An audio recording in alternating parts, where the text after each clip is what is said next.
Yoav Chinchu. ഇന്ന് നമ്മൾ detail ആയിട്ട് ഡിസ്കസ് ചെയ്യാൻ പോകുന്ന CS കോഴ്സിനെ പറ്റിയിട്ടാണ്, കമ്പനി സെക്രട്ടറി കോഴ്സിനെ പറ്റിയിട്ട്. So without any delay let's get started.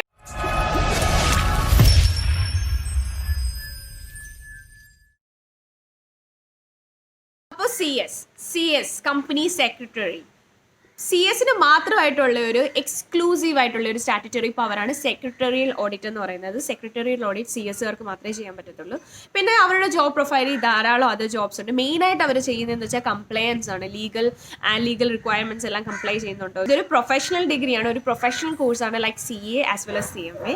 First level, second level and third level, 3 ലെവൽസിലായിട്ടാണ് ഈ CS കോഴ്സ് കണ്ടക്ട് ചെയ്യുന്നത്. ഫസ്റ്റ് ലെവൽ എന്ന് വെച്ചാൽ CSന്റെ തന്നെ എൻട്രൻസ് എക്സാം ആണ്. അത് നേരത്തെ CS ഫൗണ്ടേഷൻ എന്നും പറഞ്ഞായിരുന്നു. ഒരു ഫ്യൂ മന്ത്സ് ബാക്ക് വരെ CS ഫൗണ്ടേഷൻ എന്നും പറഞ്ഞായിരുന്നു. അത് ഇയർലി ട്വൈസ് ആയിരുന്നു എക്സാം കണ്ടക്ട് ചെയ്യുന്ന. ആ ഒരു കേസിൽ ഒരു അഡ്വാൻറ്റേജ് ഉണ്ടായിരുന്നു. നിങ്ങളിപ്പോൾ ഓൾറെഡി ഗ്രാജുവേഷൻ കംപ്ലീറ്റഡ് ആണ്, BCom അല്ലെങ്കിൽ ഏതെങ്കിലും ഡിഗ്രി കംപ്ലീറ്റഡ് ആണെങ്കിലോ, മാസ്റ്റേഴ്സ് ചെയ്തിട്ടുണ്ടെങ്കിലോ, അല്ലെങ്കിൽ CMA ഇന്റർ ക്വാളിഫൈഡ് ആണെങ്കിലോ, അല്ലെങ്കിൽ CAയുടെ ഫസ്റ്റ് ലെവൽസ് ക്ലിയർഡ് ആണെങ്കിലോ, നിങ്ങൾക്ക് ഈ ഫസ്റ്റ് ലെവൽ CS ഫൗണ്ടേഷൻ എന്ന CS കോഴ്സിന് ഫസ്റ്റ് ലെവലിൽ ചെയ്യേണ്ട കാര്യമില്ല, ഡയറക്റ്റ്ലി സെക്കൻഡ് ലെവലിലേക്ക് എൻറോൾ ചെയ്യാൻ പറ്റുമായിരുന്നു. ആ ഒരു കണ്ടീഷൻ അല്ലെങ്കിൽ ആ ഒരു ആഡഡ് അഡ്വാൻറ്റേജ് എടുത്ത് റിമൂവ് ചെയ്തു. ആസ് പെർ ദ ലേറ്റസ്റ്റ് അമെൻമെന്റ്, CS കോഴ്സിലേക്ക് നിങ്ങൾക്ക് എൻറോൾ ചെയ്യണമെങ്കിൽ ഫസ്റ്റ് ലെവൽ ചെയ്തേ പറ്റൂ. ആ CS ഫൗണ്ടേഷൻ എന്ന് പറഞ്ഞുള്ള ലെവലിനെ എടുത്ത് മാറ്റിയിട്ട് CSന്റെ തന്നെ ഒരു എൻട്രൻസ് എക്സാം ആക്കി മാറ്റി. അതിൻ്റെ പേര് CS എക്സിക്യൂട്ടീവ് എൻട്രൻസ് ടെസ്റ്റ് എന്നാണ്, CSEET എന്ന് പറയും. ഇത് കമ്പൽസറി ആയിട്ട് ഈ കോഴ്സ് എൻറോൾ ചെയ്യാൻ താല്പര്യമുള്ള എല്ലാവരും ചെയ്തേ പറ്റൂ. പിന്നെ അതിൽ ചെറിയൊരു എക്സംഷൻ ഉണ്ട്. 3 കാറ്റഗറി ഓഫ് പീപ്പിളിന് അത് ചെയ്യേണ്ട കാര്യമില്ല. 3 കാറ്റഗറി ഏതൊക്കെയാണെന്ന് ചോദിച്ചാൽ, ഒന്ന് ക്വാളിഫൈഡ് ആയിട്ടുള്ള ചാർട്ടേഡ് അക്കൗണ്ടന്റ്, വിച്ച് മീൻസ് CAയുടെ ഫൈനൽ പേപ്പേഴ്സ് ക്ലിയർ ചെയ്ത ഒരു CAക്കാരൻ, അല്ലെങ്കിൽ CMA ICMAയുടെ തന്നെ CMAന്റെ ഫൈനൽ പേപ്പേഴ്സ് ക്ലിയർ ചെയ്ത് ക്വാളിഫൈഡ് ആയിട്ടുള്ള ഒരു കോസ്റ്റ് ആൻഡ് മാനേജ്മെന്റ് അക്കൗണ്ടന്റ്, അല്ലെങ്കിൽ ഇത് രണ്ടും, അല്ലെങ്കിൽ CSന്റെ തന്നെ ഓൾഡ് സിലബസിൽ എൻറോൾ ചെയ്ത ഒരു പഴയ student who cleared CS foundation. നേരത്തെ CS ഫൗണ്ടേഷൻ ഓൾറെഡി ക്ലിയർ ചെയ്ത ഒരു സ്റ്റുഡൻറ്. ഈ 3 കാറ്റഗറി ഓഫ് പീപ്പിൾ ഒഴിച്ച് ബാക്കി ആർക്ക് ഈ കോഴ്സിലേക്ക് എൻറോൾ ചെയ്യണമെങ്കിലും കമ്പൽസറി ആയിട്ടുള്ള ഒരു എൻട്രൻസ് എക്സാം എഴുതിയിരിക്കണം. ഈ ഒരു ഫസ്റ്റ് ലെവലിനെ പറ്റി നമുക്ക് ഡീറ്റെയിൽ ആയിട്ട് ഡിസ്കസ് ചെയ്യാം. CS എക്സിക്യൂട്ടീവ് എൻട്രൻസ് ടെസ്റ്റ്, ഇത് ഇയർലി 4 ടൈംസ് ആണ് കണ്ടക്ട് ചെയ്യുന്നത്, May, July, November and January. പിന്നെ പറയുവാണെങ്കിൽ ഇപ്പോൾ സപ്പോസ് മെയിൽ നിങ്ങൾ ഈ എക്സാം എഴുതാൻ ഇൻട്രസ്റ്റഡ് ആണെങ്കിൽ നിയർലി ഒരു 1 month ബിഫോർ എങ്കിലും ഈ എക്സാമിലേക്ക് രജിസ്റ്റർ ചെയ്യണം. ഇതിൻ്റെ രജിസ്ട്രേഷൻ ഫീസ് 1000 rupees ആണ്. മെയിൽ എക്സാം എഴുതണമെങ്കിൽ ഒരു April 15 ഇത് രജിസ്റ്റർ ചെയ്തിരിക്കണം. അപ്പോൾ നിങ്ങളുടെ എക്സാം ഡേറ്റ് വരുന്ന May 10 അറൗണ്ട് വരുന്ന ഒരു സാറ്റർഡേക്കായിരിക്കും. ഇതൊരു കമ്പ്യൂട്ടറൈസ്ഡ് എക്സാം ആണ്. ഇതിൻ്റെ ഒരു ആഡഡ് അഡ്വാൻറ്റേജ് എന്ന് പറഞ്ഞു കഴിഞ്ഞാൽ, May 10 നിങ്ങൾ എക്സാം എഴുതി ഒരു May 20, അതായത് അതേ മാസം തന്നെ നിങ്ങൾക്ക് അതിൻ്റെ റിസൾട്ട് കിട്ടും. നിങ്ങൾ ക്ലിയർ ആയോ ഇല്ലയോ എന്നും അറിയാൻ പറ്റും. അപ്പം തന്നെ നമുക്ക് എന്ത് ചെയ്യാൻ പറ്റും, സെക്കൻഡ് ലെവലിലേക്ക് എൻറോൾ ചെയ്യാനും പറ്റും. പിന്നെ കമ്പ്യൂട്ടറൈസ്ഡ് എക്സാം ആണ്, മൾട്ടിപ്പിൾ ചോയ്സ് ക്വസ്റ്റ്യൻ ടൈപ്പാണ്, വിച്ച് മീൻസ് MCQs ആണ്. പിന്നെ പറയുവാണെങ്കിൽ ഒരു ഒറ്റ ദിവസത്തെ കാര്യമുള്ളൂ, ജസ്റ്റ് വൺ ഡേ ആണ്. പിന്നെ 4 പേപ്പേഴ്സ് ആണ്, 4 സബ്ജക്ട്സ് ആണ് നിങ്ങൾ ക്ലിയർ ചെയ്യേണ്ടത്, like business communication, logical reasoning, പിന്നെ ലീഗൽ ആപ്റ്റിറ്റ്യൂഡ്, കറണ്ട് അഫയേഴ്സ്, അങ്ങനെ കുറച്ച് എക്കണോമിക്സ്, അങ്ങനെ കുറച്ച് സബ്ജക്ട്സ് ആണ് നിങ്ങൾ ക്ലിയർ ചെയ്യേണ്ടത്. പിന്നെ ഇതിൻ്റെ ഓരോന്ന് 50 marks ഈച്ച് പേപ്പർ ആണ്.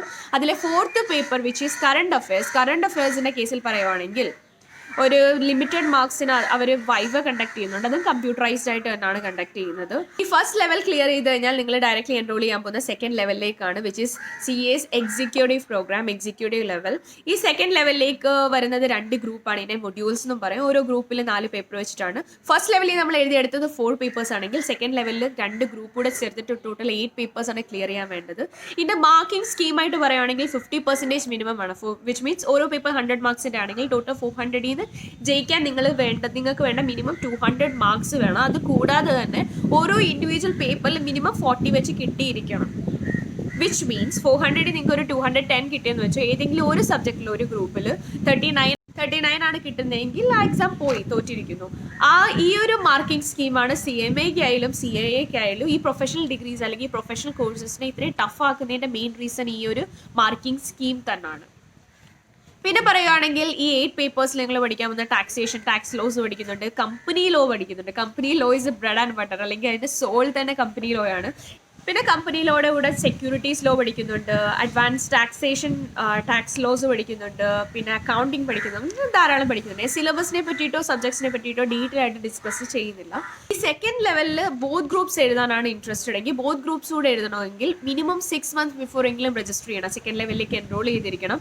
ഏതെങ്കിലും 1 ഗ്രൂപ്പാണ് എഴുതാൻ ഇൻട്രസ്റ്റഡ് എങ്കിൽ മിനിമം 4 months ബിഫോർ എങ്കിലും ഇതിന് വേണ്ടിയിട്ട് രജിസ്റ്റർ ചെയ്യണം. നേരത്തെ 6 9 months ആയിരുന്നു, ഇപ്പോൾ ആ ഒരു ടൈം പീരീഡ് കട്ട് ഷോർട്ട് ചെയ്തിട്ട് 6 months 4 months ആക്കിയിരിക്കുന്നു. അപ്പോൾ സെക്കൻഡ് ലെവൽ ക്ലിയർ ചെയ്യണമെങ്കിൽ നിങ്ങൾ 8 papers ക്ലിയർ ചെയ്യണം. അത് കഴിഞ്ഞിട്ട് തേർഡ് ലെവലിലേക്ക് എൻറോൾ ചെയ്യുവാണെങ്കിൽ ആ തേർഡ് ലെവലിൻ്റെ പേരാണ് CS പ്രൊഫഷണൽ ലെവൽ. അതിൽ നിങ്ങൾ ക്ലിയർ ചെയ്യുന്ന 9 papers ഇൻ ടോട്ടൽ. 3 ഗ്രൂപ്പാണ് അല്ലെങ്കിൽ 3 മൊഡ്യൂൾസ് ആണ്. ഓരോ ഗ്രൂപ്പിലും 3 സബ്ജക്ട് വെച്ചിട്ടാണ് ക്ലിയർ ചെയ്യാനുള്ളത്. ഫൈനൽ ലെവലിൽ നിങ്ങൾ പഠിക്കുന്നത് അഡ്വാൻസ് ടാക്സ് ലോ, സെക്രട്ടറിയൽ ഓഡിറ്റിനെ പറ്റിയിട്ട്, winding up of A company, stock exchange, പിന്നെ എലക്റ്റീവ് പേപ്പേഴ്സ് ഉണ്ട്. തേർഡ് ഗ്രൂപ്പിൽ ഒരു സബ്ജക്റ്റ് കംപ്ലീറ്റ്ലി എലക്റ്റീവ് ആണ്. ബാങ്കിങ് അങ്ങനെ കുറേ ഓപ്ഷൻസ് ഉണ്ട്. നിങ്ങൾക്ക് താല്പര്യമുള്ള ഏതാണെന്ന് വെച്ചാൽ അത് ചൂസ് ചെയ്യാം. CS course, company secretary course pursue ചെയ്യാൻ ഇൻട്രസ്റ്റഡ് ആയിട്ടുള്ള സ്റ്റുഡൻസ് 12th grade കഴിഞ്ഞ് ഡയറക്റ്റ്ലി ജോയിൻ ചെയ്യുന്നതായിരിക്കും ബെറ്റർ.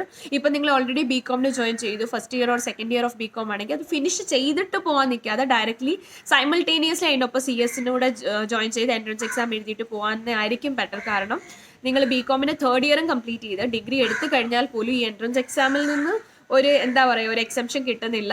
എൻട്രൻസ് എന്തായാലും എഴുതിയേ പറ്റൂ. So why to waste your time? Simultaneously രണ്ടുകൂടെ കൊണ്ടുപോകാൻ നോക്ക്. For more such informative videos, don't forget to subscribe my channel and hit that bell icon too. Until next time, take care, bye bye.